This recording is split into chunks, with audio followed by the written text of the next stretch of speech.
Welcome to the Nerd Party.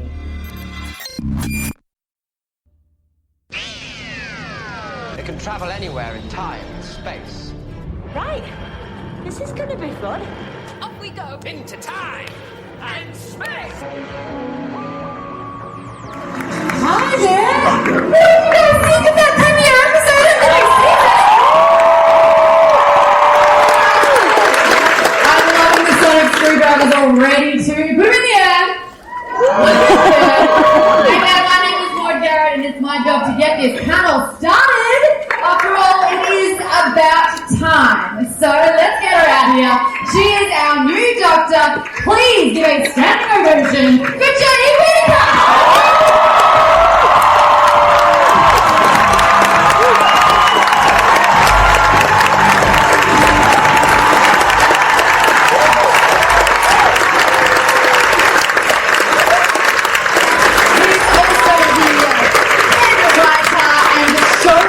For this season. Give it up for Chris Chibnall.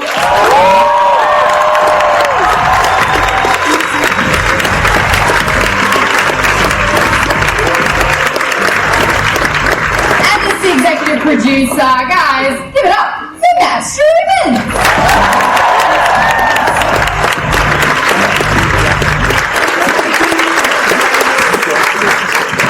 You can all breathe a huge sigh of relief. The first episode is out there. How do you guys feel?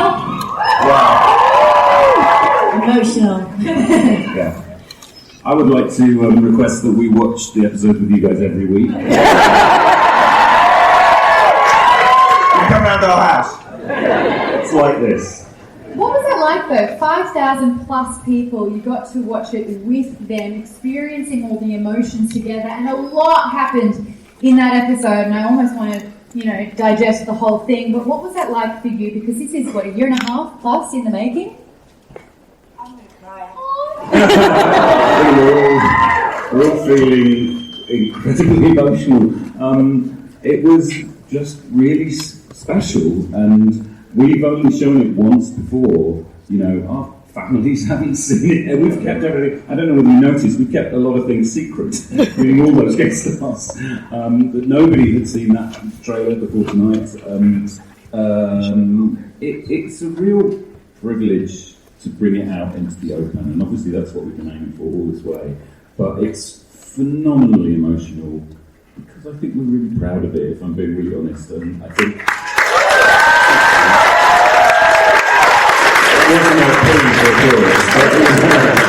But also because I think you've got an amazing new doctor.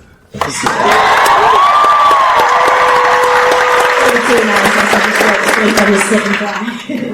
might help. Maybe we should give a shout out to all Tim Shaw's watching. Yeah, sorry. Personal vendetta. I think the thing about sharing this finally is that it feels unfair to be here without Amanda, Tosin and Brad and Sharon and Sam, who is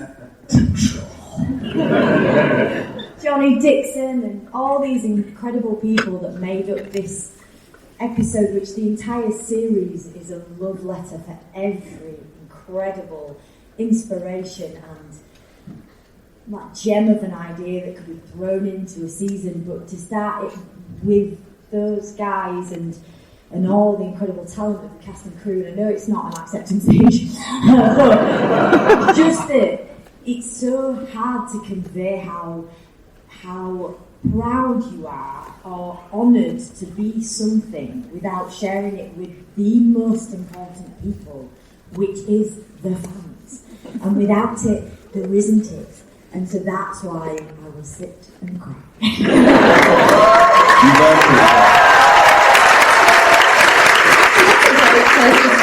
The fact that we've got a whole new team here, or fans, as we're calling them. I want to talk about the casting process and what we were looking for and why there was an expansion, because this team is filling out. There's quite a few happening here. It's funny though. The conversations you have about Doctor Who are not always the conversations you'd have about any drama, because if we come to you with a new series and there were 4 regulars in it, you'd go, why so many people? And it's like, I'm like, have you seen This Is Us? It has, you know. Whereas, actually what you're doing, and what we've tried to do a lot this year, is you're tracing that kind of golden thread back to 1963, back to the work that people did. You know, we are standing on the shoulders of giants of television, of Verity Lambert, and Anthony Coburn, and Jodie Whittaker, and Maurice Hussein, all those people who created the show. And what you're doing is you're going, what's the format of Doctor Who? If you had to say, there's the pilot episode, it's 3 people travelling in time and space with the Doctor. So really, it's just connecting it back to that and going, what does that look like? What does that feel like in 2018? Jodie, what was it like meeting your co-stars? Basically, you've got Bradley, Tosin, and what are they like? So the first time I met Tosin and Mandy was in their recall. Tosin had been away and was like, who's this in my audition? He didn't know who I was. So he just thought they got some random lucky actor to be the person to read opposite him in the scenes. Just so that the casting director could, concentrate and not have to do the offlines. And afterwards was like, okay.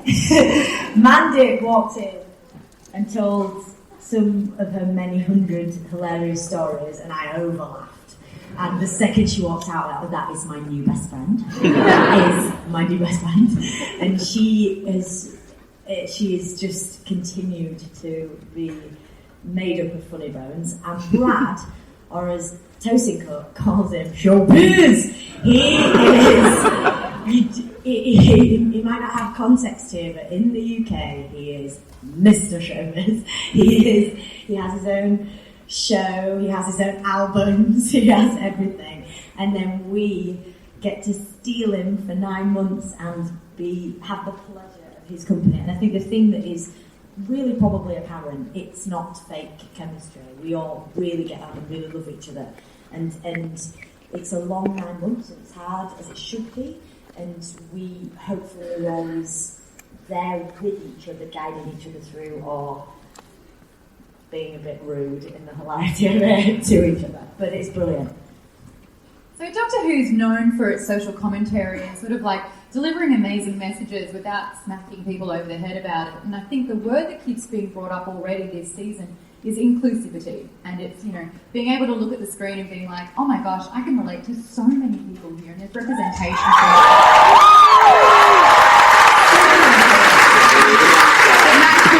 from you, was that a big thing going into it, and is that playing an important role for not only this premiere episode but every episode to come?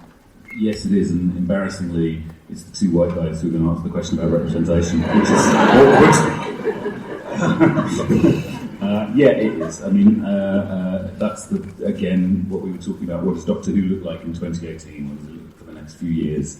And that was it. So it was about that. On the writing team, on the directing team, in the edit suites, across the production, and on screen as well. Yes, so there is a lot of diversity in our casting, and the stories we will tell will go to places the show hasn't gone to before, in that sense, and will tell stories from perspectives perhaps the show hasn't visited before. And you probably saw glimpses of those in that trailer. I think it's really important for us is and going back to your earlier question about having a number of friends of the Doctor, or companions, as we used to call them, is that they are us. They are our POV. The Doctor is, although the eponymous character, it's you see the Doctor and you see what the journey the Doctor takes you on through the friends of the Doctor. And so it was really, really important to us and to Chris that those friends represent everybody out there who's watching. And they are just incredible. And their joy of travelling with the Doctor, which, as Jodie said, is not fake in any way. I mean, just getting them to calm down before we go for a take is hard enough. Is absolutely wonderful. And as the series unfolds, I think you'll love travelling with them. They are just amazing. I think I'm yes, but I'm more like a Graham, let's be honest here. Let's talk about some of the big reveals that we got in this episode, though. This is the first time we're seeing the sonic screwdriver, but it's just more than seeing the end result. Richard out there, you can see them all here, yeah. Yeah, well, we watched that from up in that balcony up there, and when you guys did that, it was extraordinary. It looked amazing. But we're seeing our doctor pretty much for the first time, like, get her hands dirty and building the sonic screwdriver from scratch. So we're just seeing how brilliant she is this time. I did my own molding. Thank you very much. And the other reveal we saw was the costume, and this is a big thing, and I want to hear the story again because it's so great about the influences and depictions of seeing the costume and how it got from an idea to an actual outfit. And shout out to the fact that it's practical with pants and boots. That's important. And pockets. It's got pockets. Of course it's got pockets. Got to have a pocket. So the conversation throughout the entire process was that this character, from the very start of my audition, was that this is a collaborative and a creative journey that you will have a say. And often there is no, it's not to say on other jobs you don't get a say, of course you do, but you can't be like, I'm going to wear a wetsuit and it's set in a desert, and there would be no point. So, but with this comes that blank slate. And so Ray Holman, the costume designer, and I, who were lucky enough to meet because of Chip's previous on Broadchurch,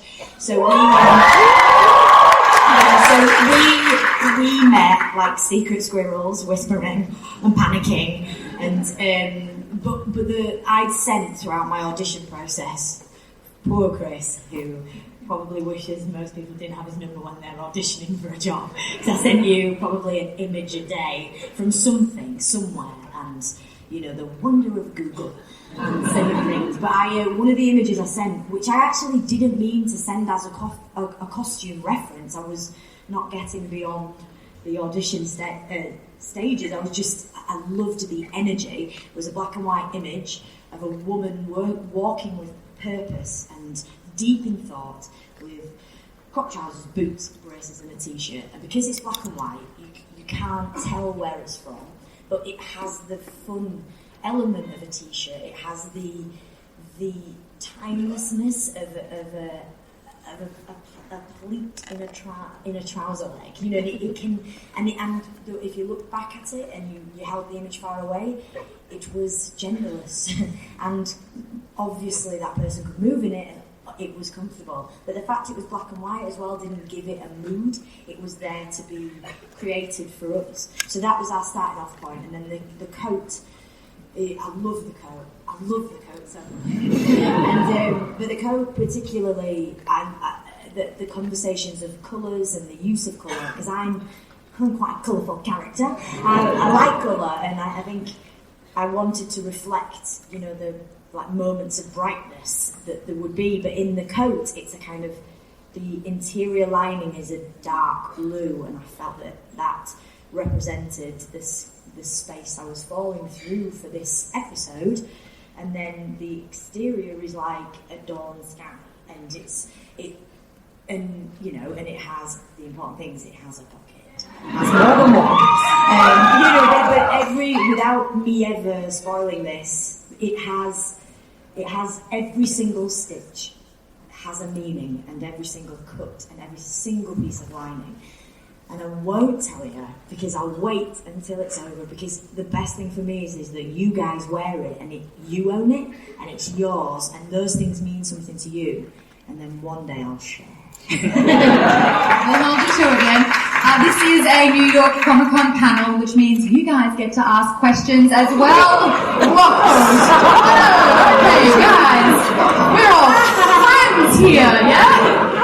You will get your questions. Just one more question before we throw it to you guys. I want to talk about some of the stunts that we saw in this episode. Can we get the hashtag crane jump trending at all? Oh, yeah. Because you were flying through the air on that one. What was that like? Well, on day 2 of the entire shoot, that was terrifying and exhilarating, and everything it should be to work on Doctor Who.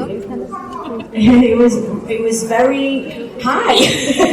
And, I was given the option. There's the fantastic stunts department, and they did say if you don't want to do it, you don't have to. But I was like, I really need to look brave in front of all these new people. And it was brilliant. And I got to do it quite a few times. But it was, and I also think there are times throughout the season that I am not trained, and it wouldn't have been safe for me to partake in some stuff.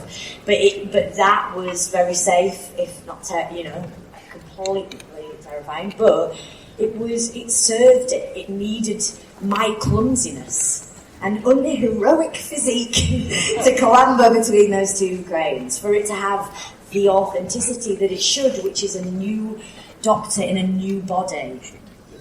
With the old clothes on. With the old clothes on. It was very comfortable. So let's throw it over to the audience now. We're going to start. I saw you just charge, and you are Team Pockets here. So let's have a question over here. Hi, my name is Katie Bienvenue. I'm from Suffern, New York. I'm actually dressed as Jodie from Adult Lifestyles. Yes. You look amazing. So, that kind of goes with my question, because I've been a fan of yours for a very long time, since St. Trinian's Beverly is like the most amazing person ever. And I've seen a lot of your work, and a lot of the stuff I love and admire is how not only flawed but very human, but also like encouraging strong female characters you play.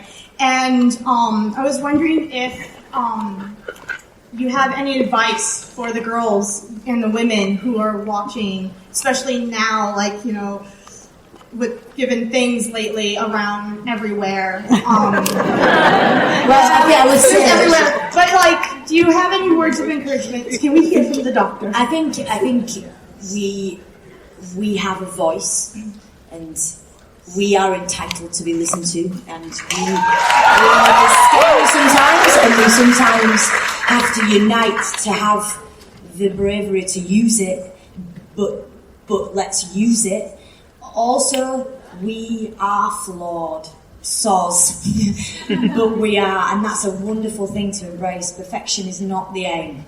It is not the aim. It's too ironed. It's too ironed out. Like the beauty in all the characters you love and cosplay as, or meet in life, the characters on the street. People are fascinating because of how different we are, and how much we shouldn't all be a clone. And we are individuals, but on that, what is wonderful is a united hood, and I can, for myself, say the United Sisterhood, but also the United Hoofhood, and the United Humanhood that we can embrace and are embracing. Thank you so much. No worries. Actually, Thank you. Hello, my name is Edwin. I'm from Connecticut, and I don't really have a question. I just have a huge thank you. I've been a fan of this show all of my life, and Jodie, you are an awesome Doctor. That was an amazing episode. It was a breath of fresh air. Absolutely wonderful. Thank you, Chips. I may call you Chips names. You may. And I just wanted to say that I loved, please tell the composer, I loved the rendition of the theme tune at the end. In 1963, you're there. Thank you guys so much. Really appreciate it. So pretty much, I'm Jonah from Suffern, New York. Pretty much everything that he just said, episode amazing. I was just wondering, because this new Doctor, it's such an interesting character to watch whenever you get a new Doctor. So what personally is your favorite character trait of 13? My favourite? I adore being able to play distill it. How would you distill it? An electricity and a fizzing energy. I've never been restrained by the look. Just so you know, it's a two-shot or a single. You need to inhabit it internally. this character is so much and I'm so in love with it that it can't be internalised. It has to kind of flow out, and I've been given that space to use it as a way of thought patterns, but also as a physical inhabitation of the role, if that makes sense. Thank you so much. Thank you. As an Australian, my favourite part is not once but twice when you went, "Oi!" Question over here. Yeah, hi, I'm Dr. Robert Ferraro, and I'm the doctor. I wanted to, first of all, say congratulations, you were brilliant. But second of all, I know you have to make the character your own, but maybe second season, I'm wondering if anyone's thinking about bringing back your wife.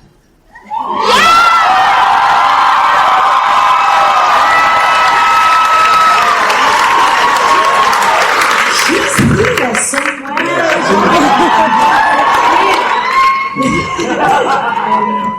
That's a Chips question. Chips is not the answer. If he did, he wouldn't sell you. Okay, over here. As if River wouldn't. Hi. Love it. I'm Taylor from Chicago. Hi, guys. I just want to say thank you so much for the episode, and Jodie, you're super gorgeous and beautiful in the episode, and I love your boots. Okay. My question is, there's a lot of people who ask you, sorry, I don't know if I'm zooming so close enough.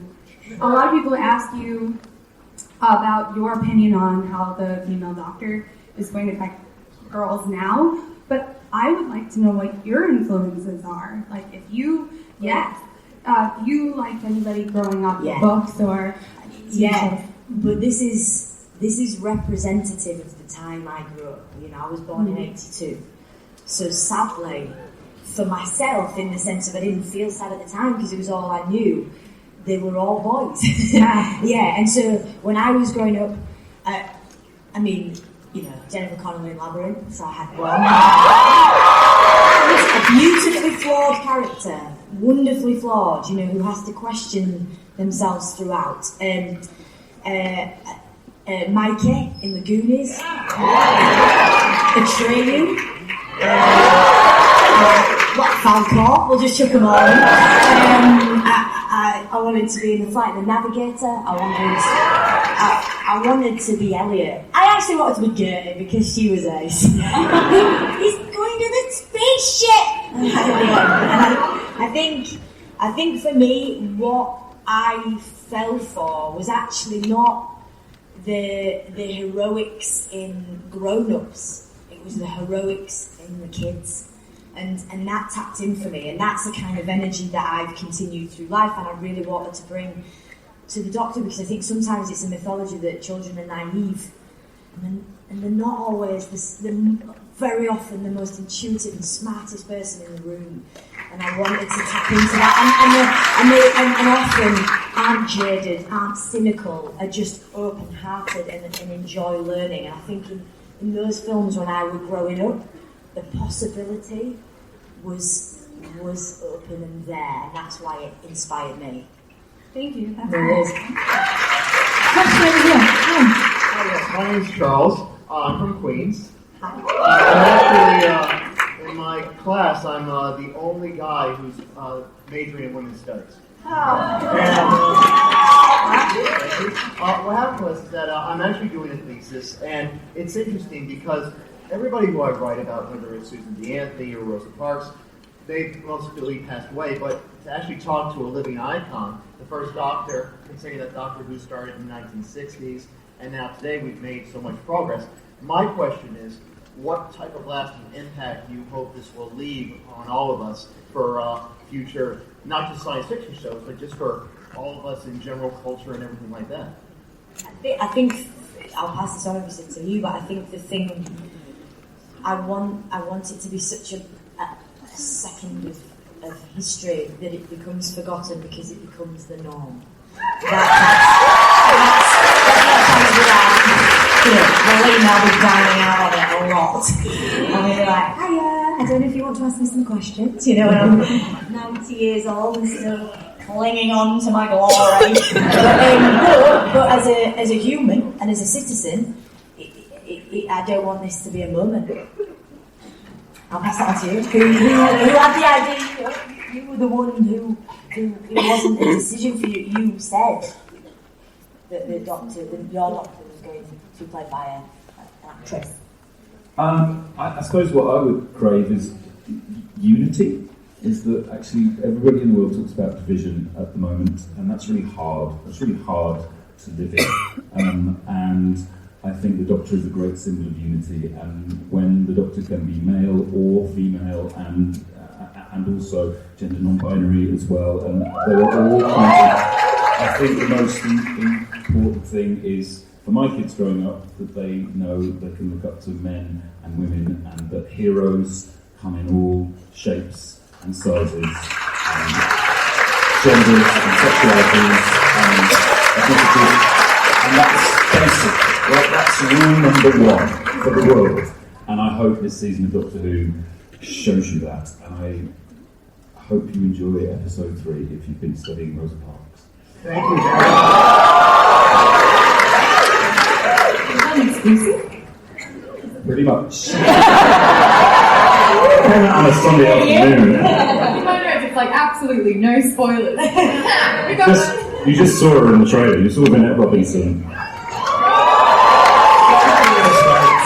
We've got a question over here. Hello. Hi. Yep.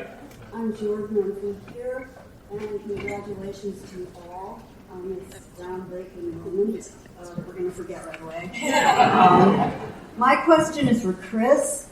You've written some of my favorite episodes for many years. Pandora opens, A Good Man Goes to War. Stephen did all those. Oh, I'm sorry. But they are amazing. They're my favourite too. So. Anyway, it's about writing a show. For example, when you look at the story of River Song, it's so, with the time travel and the crisscrossing, and it goes back all the way to David Tennant. How much of that do you know when you're plotting the story? Do you work it out as it goes, or did you figure it all out in the beginning and you had all those little Easter eggs laid in the whole time? Well, do you know, I've asked the same question of Stephen Moffat, who did all that, and he won't tell me. I think he knew it all along, it would be my guess, but I honestly don't know. I think it's an incredible work of brilliance, that the River Song timeline and the various seasons that Stephen did. So I think Stephen Moffat's brain is a thing of extraordinary brilliance that will end up being in the British Museum, and people will go and visit it and ask it about timelines. I don't know. For us, for this season, you work it out in advance. There's a great quote from David Lynch, which is you plan rigorously and allow for happy accidents, and that feels like the process we've probably been through. Fantastic. Thank you so much. Thank you. Good question over here. Hello there. Hi. I'm Jackie, originally from LA. So, as you were kind of saying in this episode here, you're going between a calling towards what you're about to become and also a remembrance of who you were. So, both Jodie as an actress in this role and for the writers, are there any particular past Doctors that you think of channeling when you're thinking of that remembering before? Is it the more recent ones or older from the 60s onwards? I think obviously for your point of view, in the sense that the Doctor throughout has traits and quirks and wonderful characterisation that is there, but also allows a freedom for an actor to step in and have an interpretation.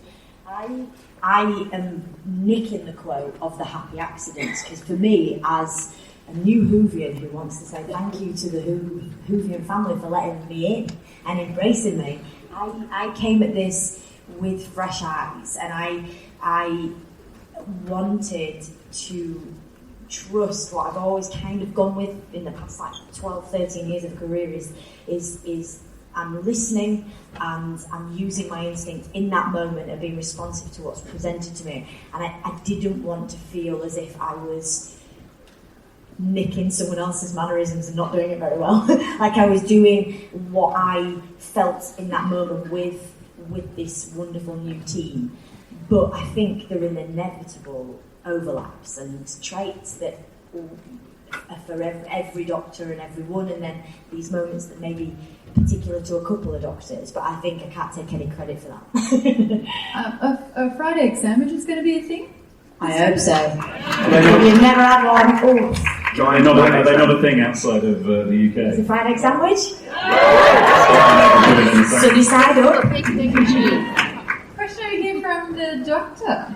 Hi again. I'm Mira from upstate New York, and I was just wondering, Jodie, what did it feel like to try on your costume for the first time?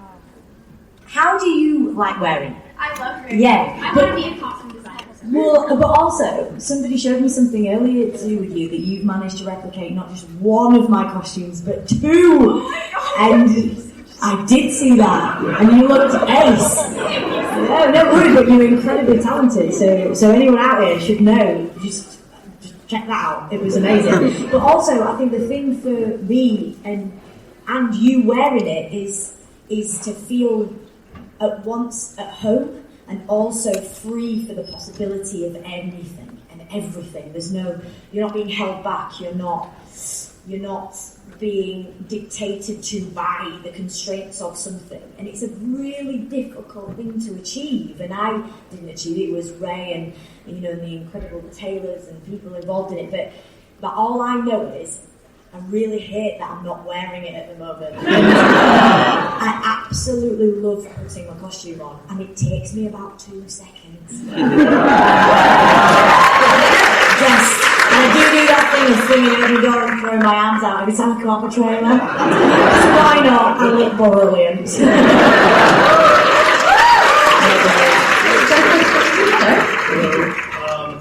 Stephen from Award Circuit. First of all, I want to say hi, Doctor. Hi, mate. I don't really have a question. I just had a quick little story. A few days ago, my youngest daughter, said to me, I'm sorry, I'm a little nervous, but kind of emotional. My youngest daughter said to me, Daddy, why do girls always have pink and boys always have blue? And as a dad, I don't know. But I wanted to give her an answer because I try to give it. So I said to her, well, people made rules, but those rules, we don't have to live by those. You get to be who you are and make decisions on your own. If you like blue, you can like blue. If you like pink, you can like pink. And then I tried to connect it to something she understands, and I said, well, like the doctor. The doctor, everyone always thought the doctor's a man. It has to be a man. Some people get angry, but now it's a girl. Boy, girl, and use boy, girl. And she's like, oh, yeah. And it's like, so you can do whatever you want. You can be whatever you want, and you can make your choices. You don't have to follow what was told or what they sell you in the store. You get to grow up to be whatever you want and choose your own path. And she said to me, cool, because I like blue. Thank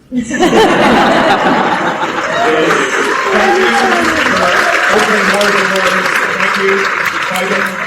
He said, oh, you're not two white guys representing diversity, but you unlocked the door, put the keys up front, and said, come on in, and that's awesome. So thank you to all of you. Thank you. Also, you can tell your daughter there's a girl here who's going to have a blue box at some point.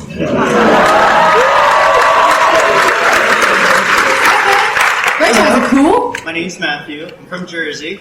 I just want to say it was a pleasure meeting you guys on Friday at the Build series. Brilliant episode. I love Broadchurch, so I love what you're doing right now. Like you said before, Doctor Who's for everybody. It doesn't matter the color of your skin, sexuality, gender, and it's for everybody everywhere around the world, and that's what makes it so special. So my question is, for the audience, I'm turning this around. Does everybody remember the Doctor's Wife episode when the TARDIS spoke to the Doctor? So I was wondering if we could say a line to welcome you three, but also to welcome all the new Whovians out there, because I love you guys. We're one big family. This is special for you guys. It's special for that kid I saw in the Fez who was like 5 years old, the girls who are 13, the guys who are 13 now. So if you guys remember that line, it was, hello, Doctor. It's so very, very nice to meet you. I was hoping we could say that together. to welcome Jodie into this wonderful Whovian universe and raise our sonic tide. So if you're all ready, on the count of 3, 1, 2, 3. Hello, Doctor. It's so very, very nice to meet you. Thanks, Matthew. Way to steal my job, mate. Oh, that was lovely. Hi. It's your turn. Hello so much, I can barely reach that. My name is Nisha, and I'm thank you. And I'm from Orlando, Florida, and I absolutely adore you. I have been a Whovian for 37 years of my life, watching since the Third Doctor, and never once did it occur to me that the Doctor was anything but a doctor. Nothing but just a being, a pure love. So I wanted to ask a question, Mr. Chibnall and Jodie. This was a mind-blowing premiere, and I strongly believe that embracing your inner geek is pivotal to positive self-identity and acceptance. And I applaud you and how well you have set the pace with this episode. What aspects of the Doctor, as geeks yourself, do you most closely identify with, and how do you translate that geek love of Doctor Who and any fandom into the writing and into your acting translation? I suppose for me, it's the love of it. Is the love and passion that I feel for Doctor Who and for drama and television performers. You want to communicate it around the world, really. You want to share it with people.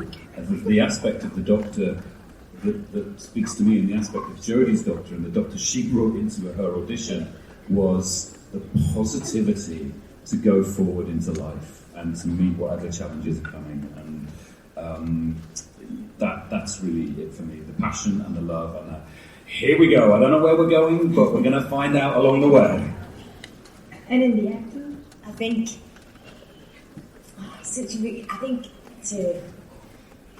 the thing that the Doctor has taught me is that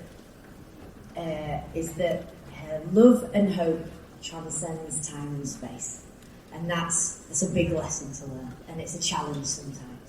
But I think that's the thing that is a wonder to play, and the thing that I hope, as I grow up and the older I get, that I don't lose that in life, that light at the end. So. And that's actually the reason I'm a medical provider today, because of the Doctor. You know, what you just said. Thank you so much. Hello, my name is Camille, and I'm from Virginia. So first, thank you. What I'd like to know is, in your process of changing of the guard, especially with the new Doctor and with the new showrunner, I know that there are a lot of people in the fandom who were reductive and arrogant and misogynistic, and there are some difficulties with that change.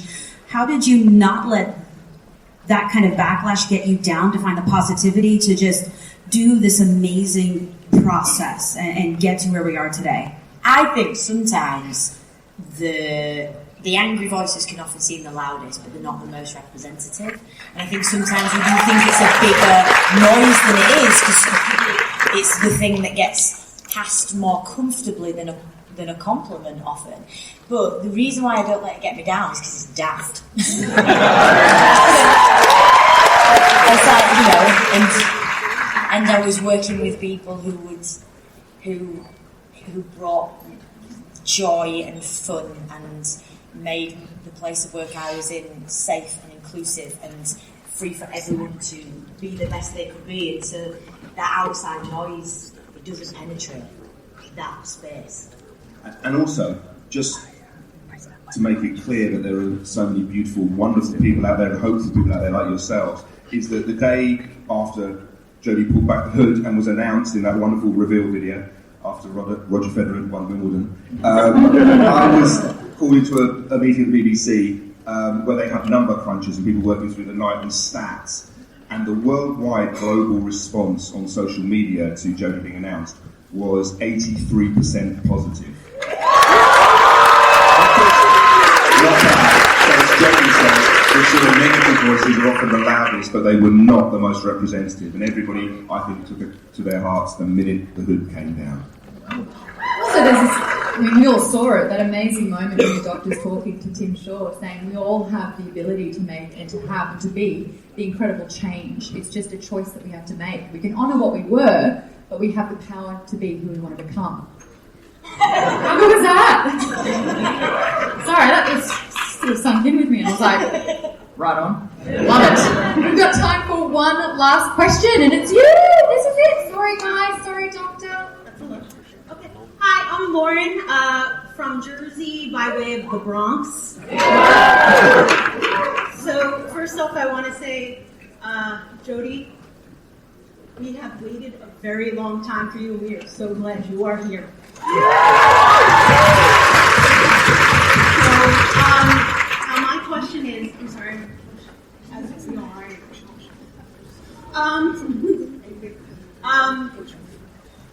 I myself am somebody with a disability, and I was prepared to see myself represented as a woman on a woman doctor. Now my question is about dyspraxia. I never expected to see my disability represented as well.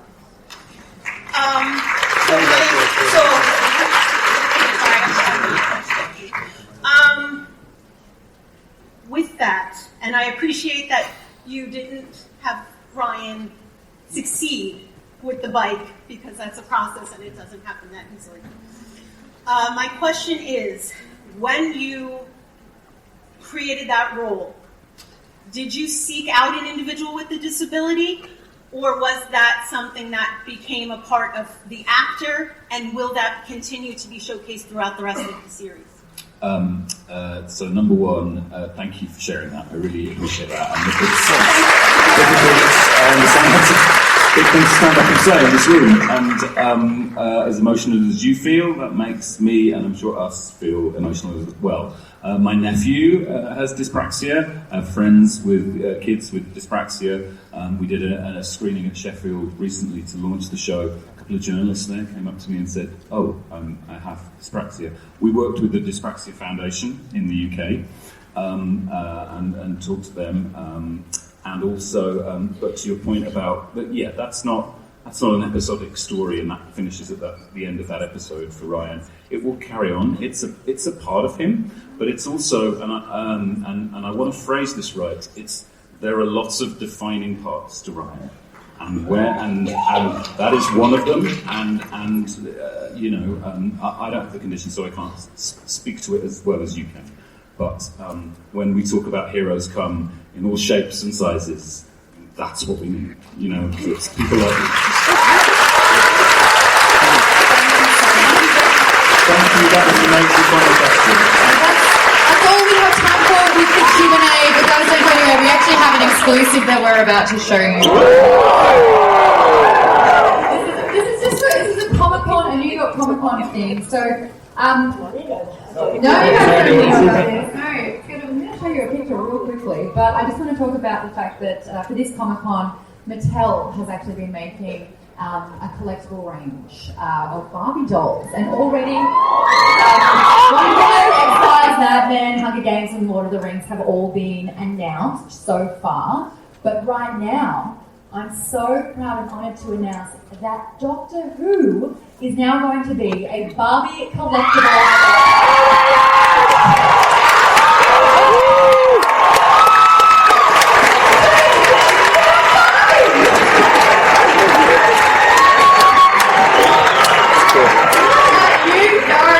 So that one is going to be available from midnight tonight, available from hottopic.com if you want to get that one. It is a Comic-Con collectible. They've nailed the outfit. That looks really, really cool. So that is your Comic-Con exclusive and first look at the Doctor Who Barbie. Just before we wrap things up though, it's time for a photo. Check out this beautiful crowd. I want everyone up. We're going to show you off. And guys, you're going to stand up and we're going to get a photo. You're facing this way with the audience behind you. Get those sonic screwdrivers up. Thanks,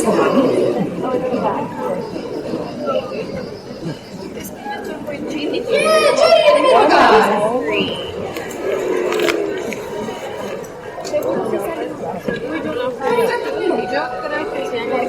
I want to bet.